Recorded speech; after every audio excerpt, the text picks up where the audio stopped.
When I look back on my love affair with violence in cinema, the origin is crystal clear. I was a WWF superfan, proudly rocking Bret Hitman Hart merch and binge watching wrestling VHS tape. Add to that a steady diet of Mortal Kombat, explicit lyrics, and the good old Catholic Panic Brigade going to Congress to cork up Pandora's box. But once it's open, you can't put the violence back. But let's be clear, I didn't invent this fascination. Violence has always had a front row seat in culture. Take the 1970s, a golden age of cinema and blood. Once the public got a taste of the good old ultra-violence, there was no going back. Dan Carlin's Painfotainment episode from Hardcore History dives into this obsession. People used to crowd the Coliseum to watch actual death, and after that, we'd line up to watch public executions. Now we replicate it in movies. Even historical art is soaked in blood. Hell, my YouTube profile pic is Saturn eating his son. That's about as gnarly as you can get. So, are we all just sadists? Are humans a flawed species? Is violence a basic need like eating and breathing? Maybe, but here's my belief. There is beauty in violence, at least in cinema. The man who taught me to appreciate stylized violence, Quentin Tarantino. The crazy 88 scene in Kill Bill is a bloody ballet.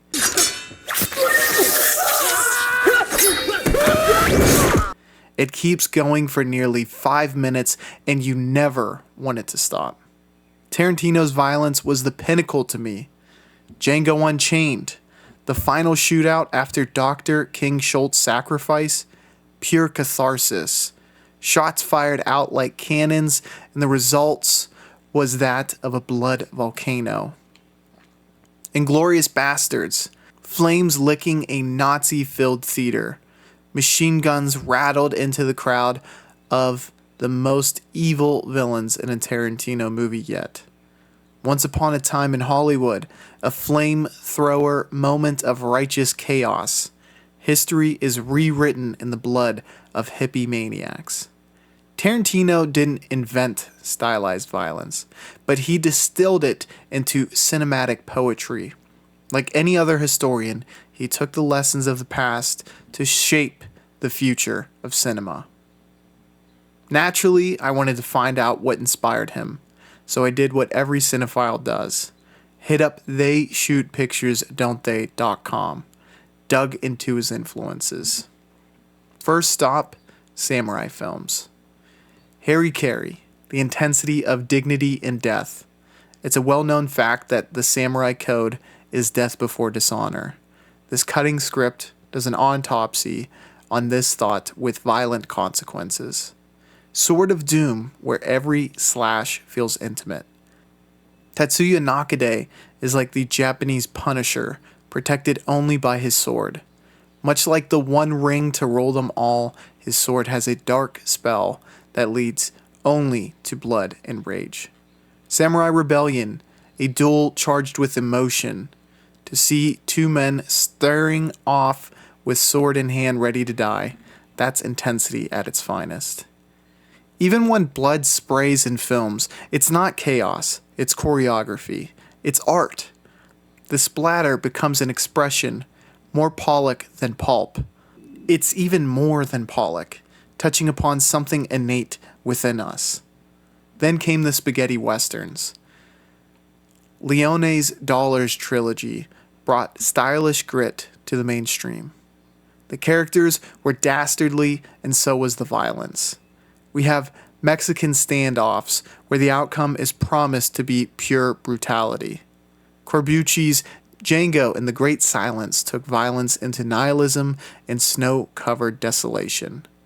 There's miniguns and flames that ante even higher than the sword could ever achieve. Each step deeper showed me violence could be brutal and beautiful, expressive, not exploitative. Then came war films. Bondarchuk's War and Peace and Waterloo, Spielberg's Saving Private Ryan, and Coppola's Apocalypse Now. These showed me scale. You don't just feel death, you feel its magnitude. Even stylized, even cinematic, it overwhelms. War films detach us a bit. We watch masses fall instead of a singular duel. But even so, the beauty of the framing, the dust, the light, it pulls you in. I dare anyone to watch those films and not feel the grandeur of it all. Eventually, the descent reaches horror, where violence gets personal again. Texas Chain Saw Massacre, restrained yet seared into memory. We remember blood and guts because the family were cannibals, but the film achieves so through insinuation. Nightmare on Elm Street, imaginative kills for an imaginative monster. Bodies are mutilated and drugged through our nightmares. Art the Clown from the Terrifier series, pushing the envelope, turning deaths into depraved set pieces. He's the new kid on the block with quite the resume behind him. This is where violence becomes custom. Each kill matters. Each slash is a story. But even slashers don't quench the thirst for everyone. Some crave more. Enter French New Extremity.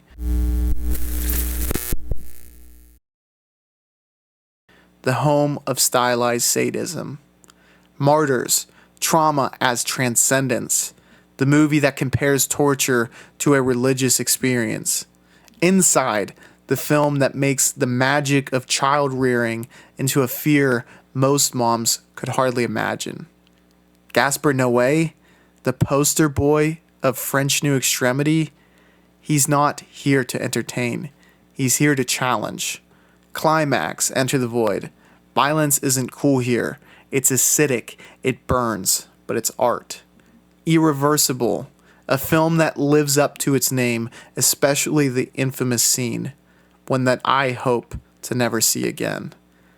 And there's more that aren't in the French New Extremity.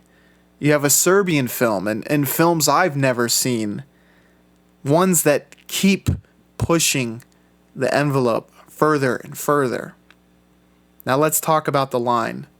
What happens when you go too far? We live in an era where real war footage, cartel executions, and pure depravity are just a click away. I grew up in a time of shock sites. I've seen things I wish I wouldn't had. We're not supposed to see real death. There's limited evidence to show how this can affect one's psyche, and that's nothing to be trifled with. The rabbit hole from Tarantino to snuff film realism is a dangerous one, not just morally but psychologically. It's quite normal to have yourself seemingly desensitized to violence. If you're chasing that high though, know the real stuff is more dangerous than we can imagine. So here's my point. When it's stylized, violence becomes visual poetry. It can be as beautiful as a Wong Kar-wai romance, as immaculate as a Wes Anderson comedy, as majestic as a Stanley Kubrick period piece. Cinema gives violence a canvas. It detaches it just enough to let us reflect on it, appreciate it, and even enjoy it. Without real-world blood. It's worth realizing and mentioning that those films have victims, and to be desensitized to the point of watching real human suffering for entertainment may leave you irreparably damaged in terms of socialization. So what's the point of all this? Is it just a cheesy PSA to only stick to film violence? Does that mean you can't enjoy MMA or need to stay off the internet? I want to start a discourse. Frankly, some of the films or names I mentioned may be over the line for you, and that's okay. Everyone has a different line. I only ask that you know the risks of witnessing real-world violence whilst balancing the fact that movie violence can be something special. Remember that stylized violence is an attempt at art. Real violence is a wound. I'm not saying violence is always good, but when it's done right, it can be more than just carnage. It can be beautiful.